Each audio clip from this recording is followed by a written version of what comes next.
ఇస్లోడ్ హల్లెలూయా. దేవుని నామమునకు స్తోత్రాలు. మీ అందరికీ నా వందనాలు తెలియజేస్తున్నాను. ఈ దినం కొరకు దేవుడు సిద్ధపరిచినటువంటి మాటలు, ప్రియ సహోదరి సహోదరుడా, నీవు దేవుణ్ణి వెంబడిస్తున్నానని తెలియజేస్తున్నటువంటి నీవు, నీ జీవితం ఏ రీతిగా ఉన్నది? కొంత లోకంలోనూ కొంత దేవునితోటి నీవు సహవాసం చేసేటువంటి స్థితిలో నీవు ఉంటున్నావా? లేదా దేవుని కొరకు నువ్వు నిలబడేటువంటి స్థితిలో నీవు ఉంటున్నావా? ఈ మాటలు దేవుడు నీ కొరకే మాట్లాడుతున్నారు. సాతాను సింహాసనం ఉన్న స్థలములో నీవు కాపురం ఉన్నావని నేను ఎరుగుదును, మరియు సాతాను కాపురం ఉన్న ఆ స్థలములో నా యందు విశ్వాసి అయి ఉండి నన్ను గూర్చి సాక్షి అయిన అంతిపై అనువాడు మీ మధ్యను చంపబడిన దినములలో నీవు నా నామము గట్టిగా చేపట్టి నా యందలి విశ్వాసమును విసర్జించలేదని నేను ఎరుగుదును. ఈ మాటలు వింటున్నటువంటి ప్రియనేస్తమా, ఈ మాటలు దేవుడు పెర్గమ సంఘముతోటి మాట్లాడుతున్నారు. ప్రతికూలమైనటువంటి పరిస్థితుల్లో కూడా అంతిపయ అనేటువంటి ఒక దైవ సేవకుడు మరణానికి కూడా ఎదురు నిలిచినటువంటి వ్యక్తిగా, దేవుని పక్షంగా నిలబడినటువంటి వ్యక్తిగా ఉన్నాడు. ఈ మాటలు వింటున్నటువంటి నీవు ఏమి ఆలోచిస్తున్నావు? దేవుణ్ణి వెంబడిస్తున్నానని చెబుతూ కూడాను ఆదివారం మందిరానికి వెళ్ళినప్పుడు మాత్రమే దేవుని పట్ల భయభక్తులు కనబరిచేటువంటి వ్యక్తిగా నీవు ఉంటున్నావా? మిగిలిన 6 రోజులు కూడాను నీ చిత్తానుసారం, లోకానుసారంగా నువ్వు జీవిస్తున్నావా? అయితే ఈ మాటలు దేవుడు నీ కొరకే మాట్లాడుతున్నారు.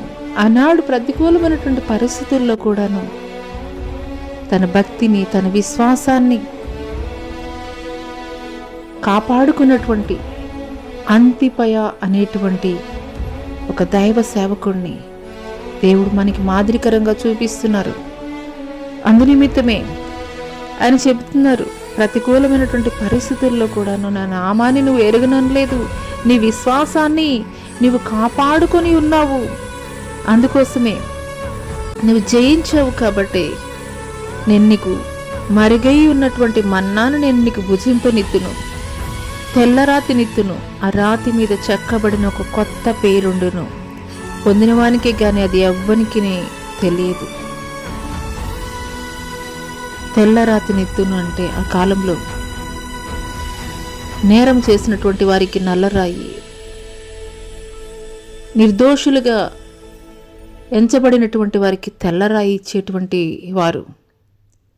దేవుడు అందుకోసమే చెప్తున్నారు, తెల్లరాతిని ఇస్తాను, అదే రీతిగా మరుగైనటువంటి మన్నాను నేను భుజింపనిస్తును, చెక్కబడినటువంటి ఆ తెల్లరాతి మీద చెక్కబడినటువంటి ఒక కొత్త పేరుని నేను నీకు ఇస్తానని దేవుడు మాట్లాడుతున్నారు. ఈ యొక్క అంత్యకాల దినములలో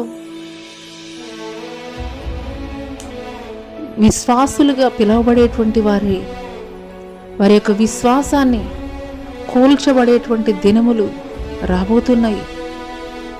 నీ విశ్వాసాన్ని గట్టిగా చేపట్టి దేవుడు నీవు ఏ బోధకి నువ్వు కట్టుబడి ఉన్నావో స్థిరముగా ఆ బోధకి నువ్వు కట్టుబడి ఉన్నట్లయితే ఎటువంటి ప్రతికూల పరిస్థితులు ఎదురైనప్పటికీ దేవుడు నిన్ను నిర్దోషిగా ఎంచబోతున్నాడు.